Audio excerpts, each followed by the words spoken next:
কোনো দল বা গোষ্ঠী নয়, প্রস্তাবিত বাজেটে সব শ্রেণীর মানুষের জন্য বরাদ্দ দেওয়া হয়েছে।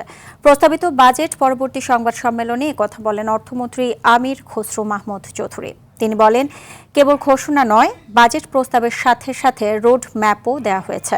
বিনিয়োগ বান্ধব অর্থনীতি গড়তে সব ধরনের নীতি সহায়তার কথা বলেন মন্ত্রী। তিনি আরও বলেন, বাজেটে ব্যাপক সংস্কারের যে উদ্যোগ নেওয়া হয়েছে তা বাস্তবায়ন হলে মূল্যস্ফীতি কমে আসবে বলে আশা করছেন তারা। এ সময় বাজেটকে জনবান্ধব বলেও জানান জ্বালানি মন্ত্রী ও বাংলাদেশ ব্যাংকের গভর্নর সহ সরকারের ঊর্ধ্বতন ব্যক্তিরা।